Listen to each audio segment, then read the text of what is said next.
ভাই শোনো, তোমরা আসছো, তোমাদের আমার কিছু কথা বলা দরকার। যে আমরা আমি কথাগুলো শর্টে বলি। এই শোনা একটু ছবি আমার পরে তো মনে আগে কথা শোনো। আমরা দীর্ঘ 17 বছর, মানে তোমাদের কথা বলতেছি, আমার কথা, আমার কষ্টের কথা না বলবো, 17-14 বছর বলতে হবে। দীর্ঘ 17 বছর আমরা কষ্ট করতেছি, আমাদের ফ্যামিলি কষ্ট করতেছে, তোমাদের লেখাপড়া হ্যাম্পার হয়েছে, তোমার বাসায় ঘুমাইতে পারো নাই, সবকিছু আমরা অনেক নির্যাতিত নিপীড়িত, এটা তো ঠিক।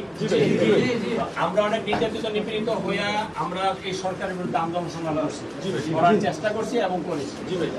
বাট এই গত 5 তারিখে যে অভ্যুত্থানটা হইল, যে অভ্যুত্থানের বিজয় হইল, এটার আমাদের মূল ভূমিকা ছিল কিন্তু আমাদের ছাত্র ভাই, আমাদের অনেক ছাত্রছাত্রী ভাই বোনেরা শহীদ হয়েছে, আমাদেরও সাথে কিছু নেতাকে বিষয় করেছে। আমরা সেই শহীদদের প্রতি শ্রদ্ধা রেখে বলতেছি যে দীর্ঘদিন যে একটা জঞ্জাল ছিল, একটা অপরাজনীতি ছিল, সেই অপরাজনীতি থেকে আমরা এখন বের হয়ে আসবো ইনশাআল্লাহ। যার কারণে মাঠে যারা কাজ করে, অর্থাৎ সে আমাদের আন্দোলন কিন্তু এখন আছে। তোমরা দেখছো রাস্তায় আসার সময় যে অনেকে ট্রাফিক ঠিক করতেছে, তারা কারা? আমাদের ছাত্র ভাইরা, আমাদের ছাত্র ভাইরা। কাজেই ওরা যখন যেভাবে তোমাদের কাছ থেকে সহযোগিতা চায়, সে সহযোগিতা তোমাদের করতে হবে ইনশাআল্লাহ। দ্বিতীয় কথা হলো যে একদিনের জন্য আওয়ামী লীগ করছে, আমার বাপও যদি হয়, আমার আপন ভাইও যদি হয়, তাকে কোনো জায়গায় সুযোগ করে দেওয়া যাবে না, কোনো জায়গায় সুযোগ করে দেওয়া যাবে না। তোমাদের মনে রাখতে হবে যে তোমার বন্ধু হোক, যা হোক, বন্ধু জায়গায় থাকো, যদিও কোনো কাজে তাকে নিয়ে আসতে হবে। পাশাপাশি আমাদের নামে, তোমার নামে, আমার নামে, অন্য কেউ নামে অনেক জায়গায় অনেক রকম সমস্যা হচ্ছে। কেউ বাড়িতে ফেক করতেছে, কেউ দখল করতেছে, কেউ চাঁদে যাচ্ছে।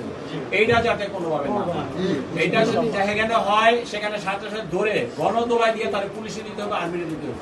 আমি এইবার তো আর্মির সাথে মিটিং করে বেরোলাম, আর্মির সাথে মিটিং করে বের হলাম, এটার ব্যাপারে খুবই সিরিয়াস এবং পার্টিও কিন্তু এই ব্যাপারে কোনো রকম ছাড় দিবে না। কাজেই আমরা যে যাই করি, আমরা রাজনীতি করি দেশের মানুষের জন্য। দেশটা যেরকম খালেদা জিয়া এত বছর জেল খাচ্ছে, তার একটু আমার বিদেশে আছে, তার আগে তোমার আমার সে কষ্ট কম করতেছে, তারা তো ইচ্ছা করলে আপোষ করলে অনেক আগে আপোষ করতে পারবে। আর এই শেখ হাসিনা এত কিছু করার পরে শেখ হাসিনা দেশে পালাই গেছে, লাভ কাদের হয়েছে? লাভটা আমাদের। তার মানে কি আমরা নির্যাতন নিপীড়ন সহ্য করে দেশেই আছি, তুমি পালাই গেছে।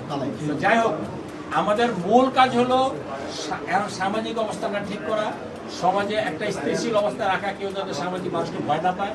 যেহেতু এখন পুলিশ কম আছে, পুলিশ যাতে সুন্দরভাবে আগামী দিন থেকে যখন পুলিশ নামবে, পুলিশের কাজ করার সুযোগ করতে দিতে হবে। আমাদেরকে মারছে সব পুলিশ খারাপ না, কিছু পুলিশ ভালো হতো। আর পুলিশ কার? পুলিশ সরকারের। একদিন হাসিনা ছিল, হাসিনার কথা শুনছে, এখন আমাদের কথা শুনবে, যৌক্তিক কথা শুনবে।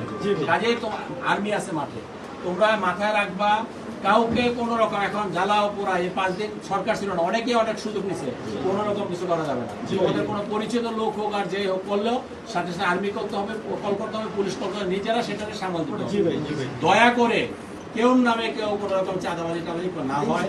যদি চাঁদাবাজি হয়, দখলবাজি হয়, তাহলে আওয়ামী লীগকে সরাই লাভটা কি? কাজে মানুষ পরিবর্তন চাইছে, আল্লাহ পাক এই ছাত্রদের মাধ্যমে পরিবর্তন দিচ্ছে, আমরা সেখানে সহযোগিতা করছি, আমরা তাদের পার্ট, কিন্তু সেটা আমাদেরকে ধরে রাখতে হবে। আমি কথা বুঝতে পারছি তোমরা আমার ভাই, তোমাদের বয়স অনেক কম, তোমরাও কিন্তু অনেকে রাজপথে ছিল, এই আন্দোলনে তোমরা অনেকে রাজপথে ছিল। কাজে কষ্টটা তোমাদের বুঝতে হবে, সেই কষ্ট বুঝে তোমরা রাজনীতিটা করো, সুন্দরভাবে করো। আশা করি আমরা ভালো কিছু করতে পারবো, ঠিক আছে? আল্লাহর কাছে দয়া করি। আরেকটা কথা, যে আমরা কিন্তু এখনো ক্ষমতায় আসিনি, আসছি না। আমরা একটা নির্বাচন হইতে হবে, নির্বাচন একটা নির্বাচন হইতে হবে, নির্বাচনের জনগণের ভোট দিতে হবে, তারপর না তুমি ক্ষমতায় আসবে।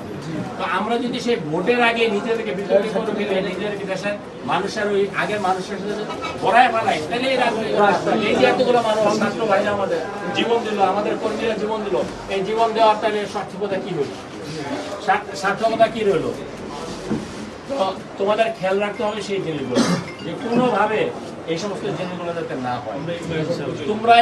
তোমরাই পুলিশ, তোমরাই আর্মি, তোমাদের চোখের সামনে যদি কেউ কোনো অপরাধ করতে না পারে। আমি বুঝাইতে পারছি ভাই? ধৈর্য ধরো। আমাদের গ্রামে একটা ভাষায় কথা বলে, সবুরে মেয়া। তোমরা তোমাদের মামলা খাইছো, তোমাদের নির্যাতন করছে, নিপীড়ন করছে, এটা আমার রাষ্ট্র, আমার সরকার সেটা ব্যবস্থা নেবে। আমি কেন গায়ে হাত দিয়ে আরেকজন নাক ভাঙতে যাবো? তোমার সাথে তোমাদের শত্রুতা বাড়লো, সরকার যখন করে, পুলিশ যখন করলে, তখন পুলিশের হাতে সত্যতা। কাজেই তোরা কষ্ট করছো, সেই জন্য ধন্যবাদ। এবং যারা শহীদ হয়েছে, যারা নিহত হয়েছে ছাত্রবেলায়, তাদের উপর সম্মান রেখে তাদের সহযোগিতা করতে হবে, তাদের সম্মান করতে হবে, এবং তাদের যারা শহীদ হয়েছে তাদের আত্মার শান্তি পাইতে হবে। যদি তোমরা ভালো কাজ করো আমরা ভালো, তাহলে তার আত্মার শান্তি হবে। ঠিক আছে, আজকের মতো হ্যাঁ।